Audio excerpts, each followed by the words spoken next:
Okay, here we are again with Chapter 10 of How to Eat Fried Worms. Chapter 10 is called The Fourth Worm. Billy ate steadily, grimacing, rubbing his nose, spreading on more horseradish sauce.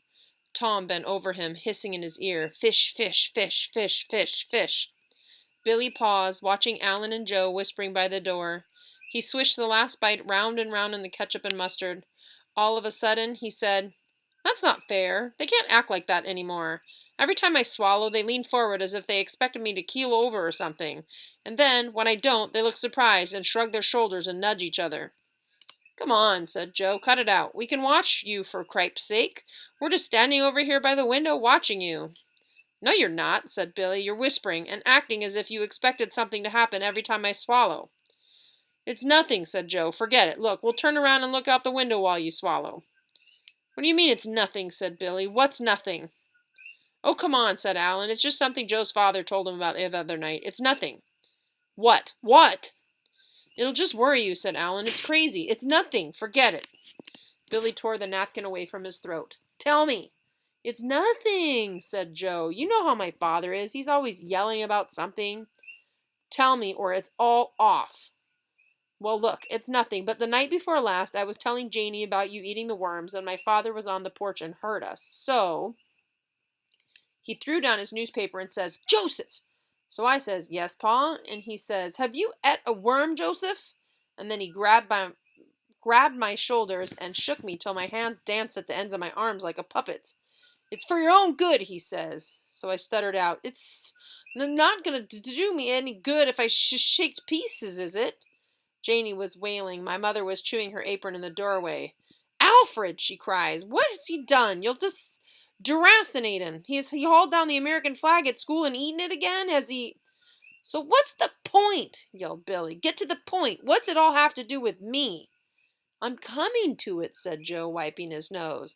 "But I wanted to show you how important it was, my father nearly killing me and all." He sneezed, and then Alan began to sneeze, and finally had to hobble off into one of the horse stalls, hugging his stomach to recover.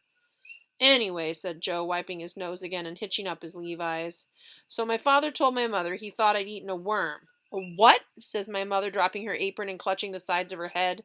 "A worm," says my father, nodding solemnly. So my mother fainted, collapsed, all helter-skelter right there in the doorway, and lay still, her tongue lolling out the mouth, her red hair spread out beautifully over the door-sill. So I— "Will you cut it out?" Billy yelled. "Who cares about your mother? What does it have to do with me?" "I think he's lying," said Tom. "Whoever heard of someone's mother fainting and her tongue hanging out?" "All right," yelled Joe, apoplectically stomping around. "All right. Now I won't tell. You can die, Billy Forrester, and you'll have to carry him home, Tom Grout, all by yourself. Nobody says to me, 'Who cares about your mother?' All right, I'm going. Alan," he yelled, "they're insulting my mother. I'm going." "Don't," said Alan, running out of the horse stall and grabbing Joe by the shirt tail. "Don't. You got to tell him. Even your mother'd say so. Mine too, no matter what he said. Ain't it a matter of life and death?" "I won't," said Joe, starting toward the door.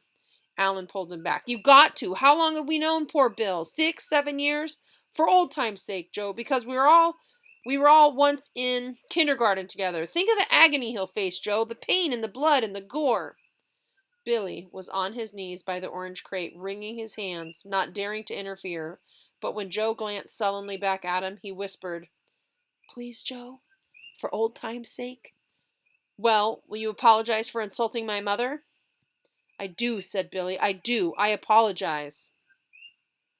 So Alan and Joe began to sneeze again, and this time had to bend over and put their heads between their legs to recover. Tom, who'd been watching them suspiciously, trying to make out what was going on, started to say something. "Shut up!" hissed Billy fiercely, turning on him. "You keep out of it." So Joe went on with his story, how his mother had been carried upstairs to her room, how the doctor had come, shaking his head, how his aunt had sobbed, pulling down all the shades in their house, how that morning his mother had finally come downstairs, for the first time leaning on his aunt's arm, pale and sorrowful, how— "Yeah," said Tom, "sure. So why? What does eating worms do to you?" "Nobody will tell me," said Joe, opening his eyes wide.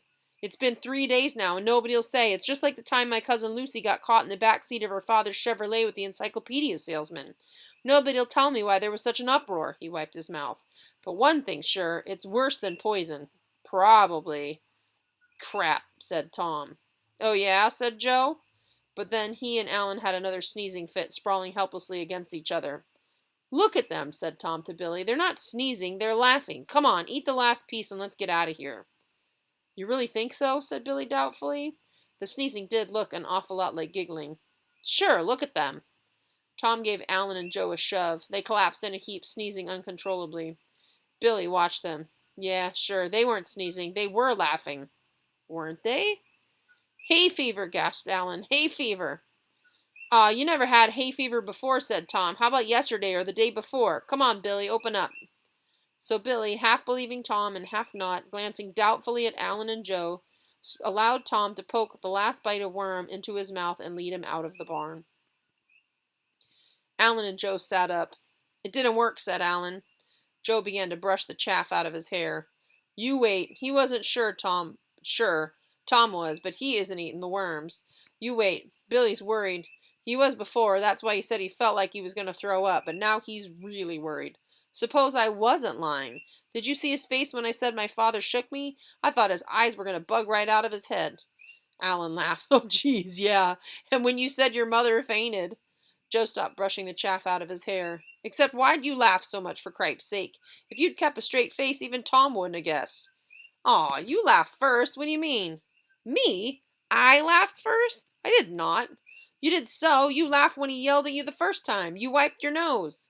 They went off through the meadow, arguing.